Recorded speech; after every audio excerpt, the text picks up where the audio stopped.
Students, हमारा tally में आज का जो टॉपिक है reversing journal and optional vouchers. जैसे कि आपको पता है हम लोग अकाउंटिंग वाउचर्स कर चुके हैं, तो जिसमें हमने जर्नल वाउचर्स किया था और जर्नल का ही ऑपोजिट क्या हुआ, रिवर्सिंग जर्नल।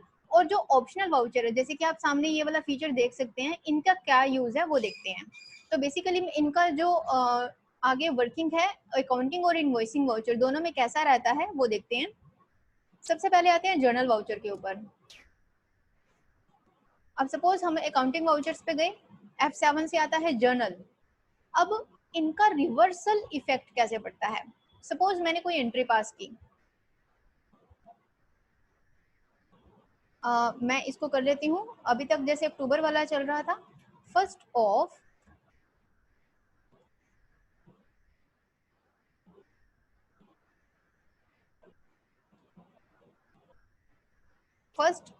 दिसंबर 2019, इसमें हम अपनी एक एंट्री पास कर लेते हैं जर्नल की। फिर हम इनका इम्पैक्ट चेक करेंगे। तो डेबिट में हमने लिया,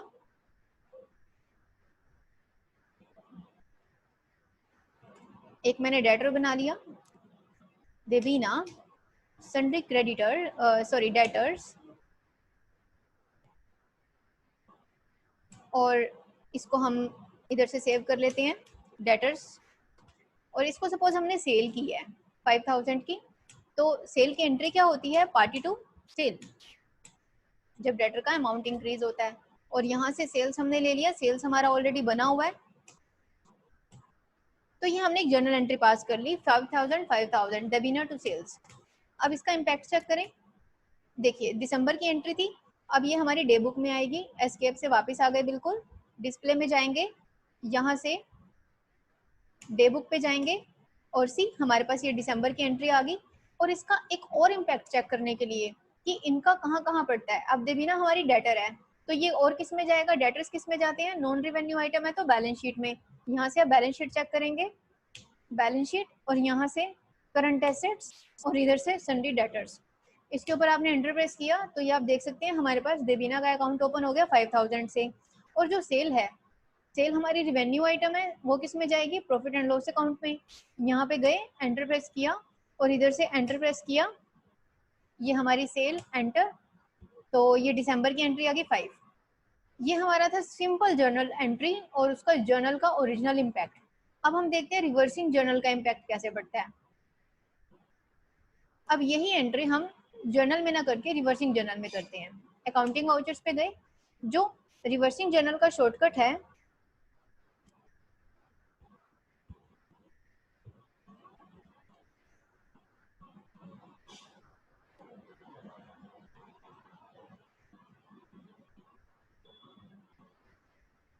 फीचर आपको यस करना होगा, F11 F1 पे जाके ये वाला।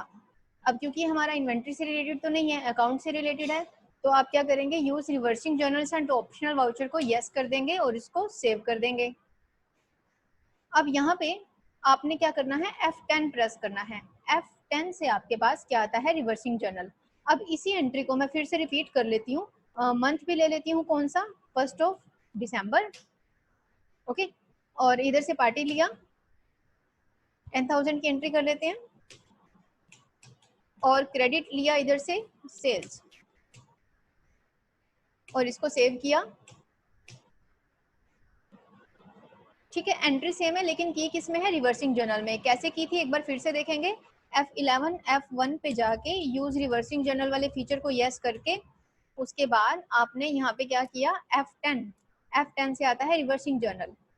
अब इसका इम्पैक्ट चेक करते हैं। सबसे पहले हम देबीना का अकाउंट चेक करें, डिस्प्ले, सॉरी बैलेंस शीट में ही आएगा, यहाँ पे करंट एसेट्स एंड डेटर्स। अब देबीना के अकाउंट में अभी भी 5000 है, क्यों, क्योंकि हमारा रिवर्सिंग जर्नल क्या होता है, that is an optional voucher, जिनका हमारी ओरिजिनल अकाउंट्स और अकाउंटिंग स्टेटमेंट्स के ऊपर कोई इम्पैक्ट नहीं पड़ता। ये होते हैं रिवर्सिंग, यानी कि एक आपके ऑप्शनल वाउचर की तरह। अब इसको डे बुक में चेक करें, कैसा व्यू आता है इसका, डिस्प्ले एंड डे बुक। ये देखिए, ये जर्नल वाली इस तरह आ रही है, जो रिवर्सिंग जर्नल वाली है ये थोड़ी इटैलिक शेप में आ रही है, यानी कि ये हमारी ऑप्शनल एंट्री है, जिनका हमारे अकाउंट्स पे इम्पैक्ट नहीं पड़ता। ठीक है स्टूडेंट्स, तो ये जर्नल का ऑपोजिट था रिवर्सिंग। अभी हम सेकंड उसमें आते हैं सेगमेंट में, ऑप्शनल वाउचर्स। अब ये ऑप्शनल वाउचर्स कैसे क्या होते हैं और इनका क्या वर्किंग है, क्या इम्पैक्ट पड़ता है, अब इसको करते हैं स्टार्ट। उससे पहले स्टूडेंट मैं आपको ये बता दूं, आप लोगों के जितने ड्यूज पेंडिंग है प्लीज वो आप डिपॉजिट कराएं टाइमली, इट्स एसेंशियल। और आप लोगों का जो सिलेबस है वो साथ साथ कवर हो रहा है, हम नए नए टॉपिक्स आपको करवाते जा रहे हैं, गूगल क्लासरूम में भी, यूट्यूब क्लास का लिंक आपको उसमें मिल जाता है, नोट्स आपको मोर देन सफिशिएंट मटेरियल आपको प्रोवाइड हो जाएगा गूगल क्लासरूम में, और साथ साथ हम कर भी रहे हैं। और एक बात और, आप लोगों का ना कल सैटरडे को मैं एक असाइनमेंट दूंगी, सभी के सभी स्टूडेंट्स अपने फ्रेंड्स को भी इन्फॉर्म करेंगे। जो हमने पीछे एक टॉपिक किया था ना बैंक रिकंसिलिएशन स्टेटमेंट का, उसकी थ्योरी और प्रैक्टिकल हो गई है, तो उसका मैंने एक एमसीक्यू का असाइनमेंट आपको देना है, तो कल आपको मॉर्निंग टाइम में वो मिल जाएगा और 2 बजे से पहले आपने मुझे वो सबमिट करवाना है।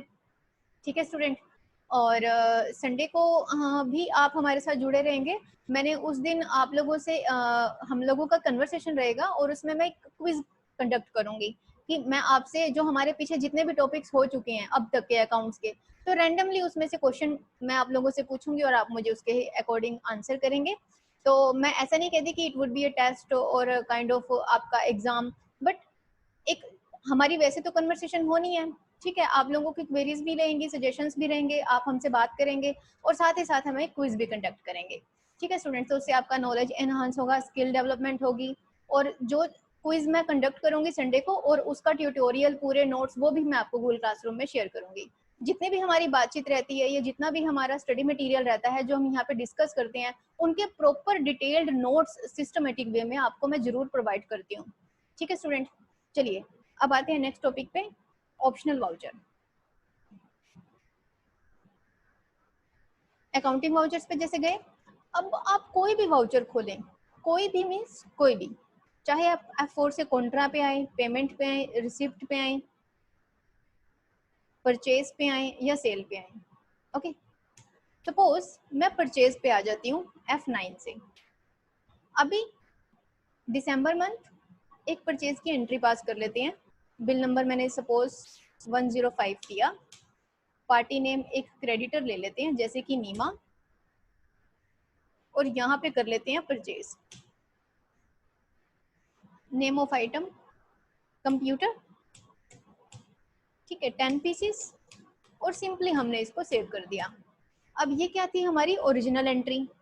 ओके, सिंपली जैसे कि मैंने आपको सिखाई है आप करते भी हैं इसको। अब इसका इम्पैक्ट चेक कर लेते हैं पहले, ताकि हम ऑप्शनल का भी इम्पैक्ट चेक करें। अब ये 2,50,000 की एंट्री है। अब देखो, जब भी आप कोई वाउचर बनाते हो ना, उसका इम्पैक्ट देखा करो कि कौन कौन सी आइटम्स और कौन कौन से लेजर पे पड़ता है। जब हमने ये परचेज का वाउचर बनाया, एक तो देखो नीमा के अकाउंट पे इम्पैक्ट पड़ रहा है, क्रेडिटर बढ़ रहे हैं, यहाँ से परचेज भी बढ़ रही है। अब हम देखेंगे कि ये दोनों हमारी फाइनेंशियल स्टेटमेंट्स में आती कहाँ पे हैं। ठीक है, आप अकाउंट्स में कुछ भी सीखो, चाहे आप अकाउंटिंग वाउचर्स में या इन्वेंट्री वाउचर्स में, ultimately ultimately I mean at the end of the time उनका इम्पैक्ट आपको फाइनेंशियल स्टेटमेंट्स में ही चेक करना होता है। अब इसको मैं सेव करके इन दोनों को चेक करती हूँ, नीमा और परचेज के लेजर को। ओके, 2,50,000 की है। चलिए, उससे भी पहले एक इम्पैक्ट चेक कर लेते हैं कि डे बुक में, उसमें तो ऑब्वियस आपको शो करेगा दिसंबर मंथ की entry, display and day book, ये हमारी आ गई 2,50,000 की नीमा की परचेज की एंट्री। अब परचेज किस में आता है, फाइनल अकाउंट के ट्रेडिंग अकाउंट में। वापस आएंगे बिल्कुल गेटवे ऑफ टैली पे, यहाँ से प्रॉफिट एंड लॉस अकाउंट पे जाएंगे और यहाँ पे आप देखेंगे परचेज एंटर करेंगे, फिर परचेज पे एंटर करेंगे, ये दिसंबर मंथ में आ गई 2,50,000 की परचेज। ठीक है स्टूडेंट, अब दूसरा नीमा का लेजर, या तो आप नीमा का इंडिविजुअल लेजर चेक कर लो या फिर बैलेंस शीट में देख लो, आपके पास बहुत सारे तरीके होते हैं एक लेजर को देखने के। तो मैं सबसे पहले क्या कर रही हूँ, बैलेंस शीट में देख रही हूँ, यहाँ से गो टू बैलेंस शीट और यहाँ से करंट लाइबिलिटीज, सन्ड्री क्रेडिटर्स, यहाँ पे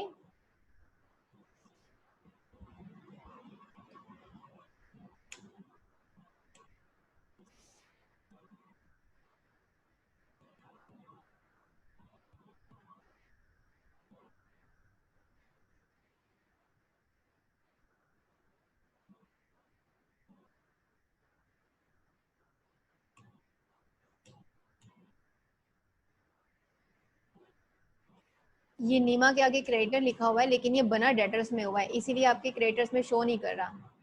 ओके, तो मैंने इसका पहले लेजर का ग्रुप चेंज किया, क्रेडिटर्स। परचेज में तो शो कर रहा है ना 5000, अभी आपने देखा कि मेरा बैलेंस शीट में नहीं शो कर रहा था क्योंकि उसका ग्रुप भी गलत लिया हुआ है। तो यहाँ से आपकी मिस्टेक्स भी कैच हो जाती हैं। तो रिपोर्ट्स चेक करने का सबसे अच्छा बेनिफिट ये रहता है, आपकी एरर्स भी साथ साथ कवर हो जाती हैं। नहीं तो एंट्री कर करके छोड़ते जाते हैं, डे बुक में एक्यूमुलेट होती रहती हैं।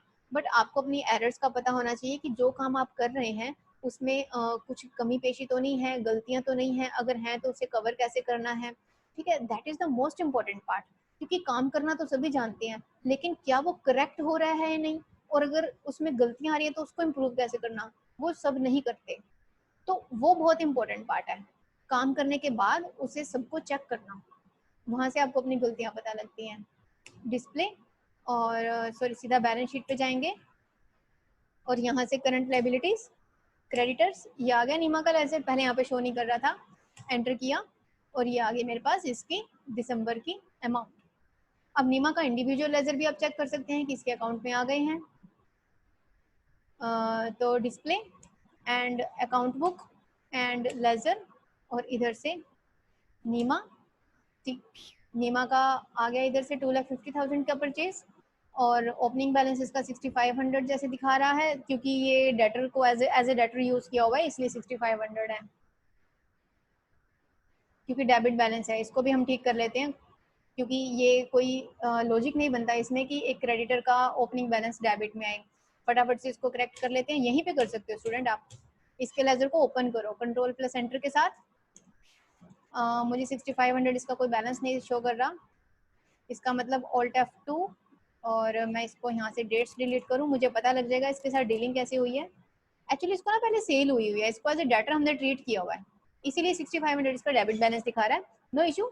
लेकिन आपने ध्यान रखना है परचेज के टाइम पे जो हमारी पार्टीज हैं वो सब क्रेडिटर्स में रहेंगी और क्रेडिट बैलेंस आएंगे। अब चलिए अब इसके ऑप्शनल वाउचर पे आते हैं।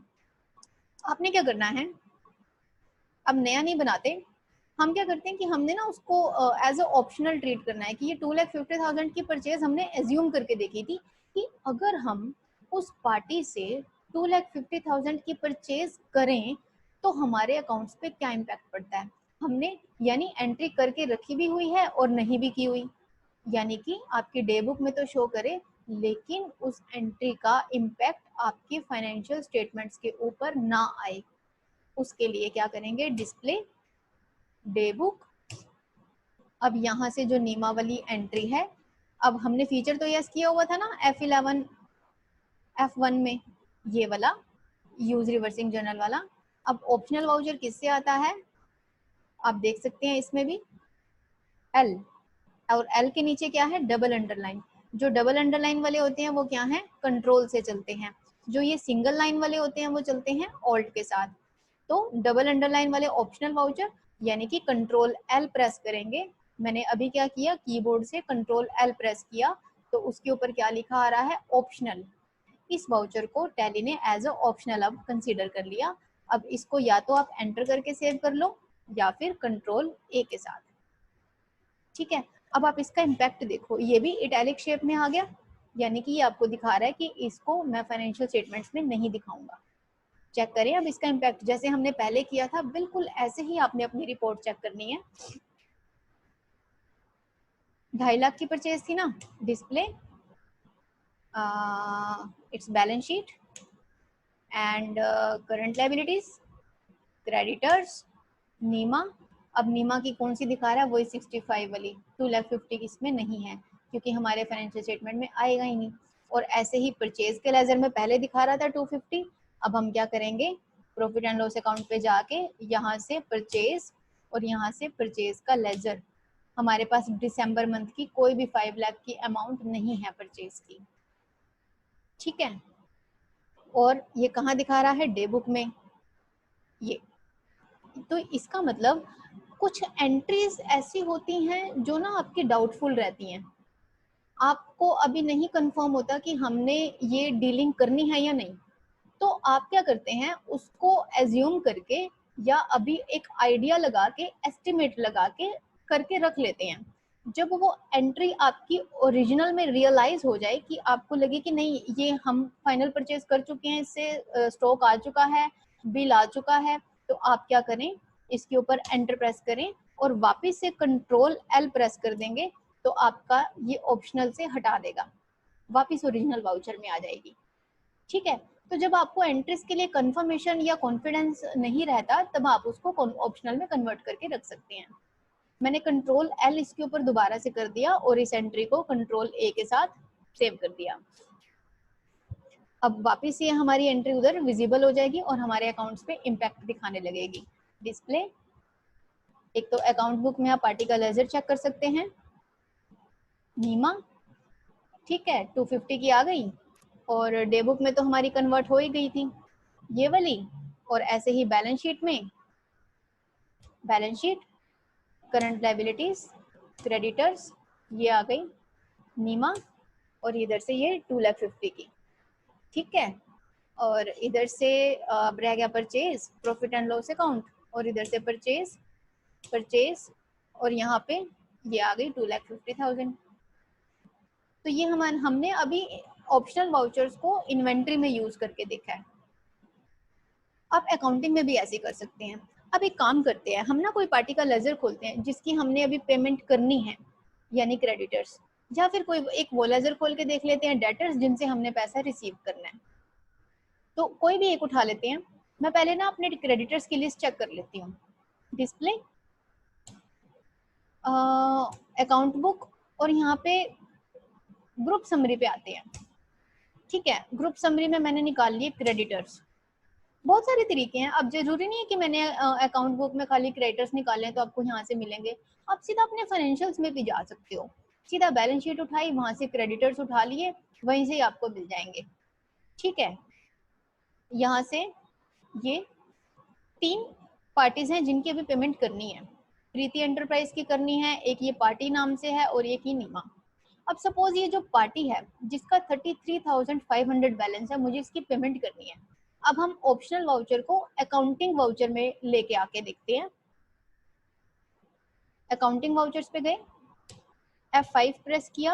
अब डेबिट क्या करते हैं, जो पार्टी वाला अकाउंट था ना ये लिया 33,500 और अगेंस्ट रेफरेंस में इसका बिल उठा लिया और बैंक या कैश के थ्रू हम पेमेंट कर लेते हैं। अब देखो पार्टी की पेमेंट हो गई, ठीक है, पार्टी का अकाउंट हो गया नहीं, तो हमें दिखाएगा वो ग्रुप समरी में नहीं।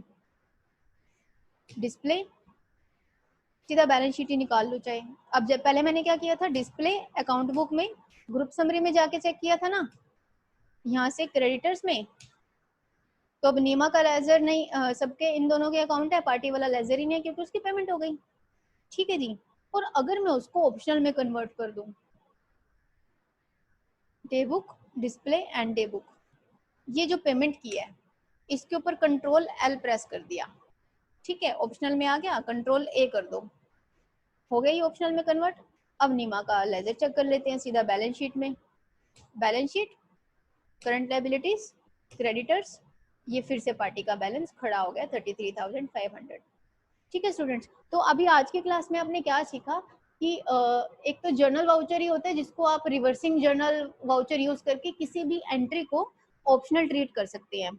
उसमें आपको क्या करना पड़ता है, कंट्रोल एल नहीं प्रेस करना, ठीक है। और अगर आप उसको कन्वर्ट करना हो, मैंने उसमें एक चीज आपको और बतानी है कि मैंने आपको जो शुरू में रिवर्सिंग जर्नल सिखाया था ना F10, मान लो अभी ये तो ऑप्शनल है, आप इसके ऊपर जाके इसको जर्नल में भी कन्वर्ट कर सकते हो। डिस्प्ले डे बुक, यहाँ पे जैसे रिवर्सिंग जर्नल का ये है, अब ये वाली भी एंट्री हमारे फाइनेंशियल्स में तो नहीं आ रही। अगर मतलब 2 तरीके से ऑप्शनल वाउचर आप कर सकते हैं, इसके ऊपर एंटर प्रेस करें और यहाँ पे F7 प्रेस कर दो, ओके, तो वो रिवर्सिंग जर्नल से जर्नल में कन्वर्ट कर देगा। तो you have 2 ways to convert your voucher from optional to original and original to optional.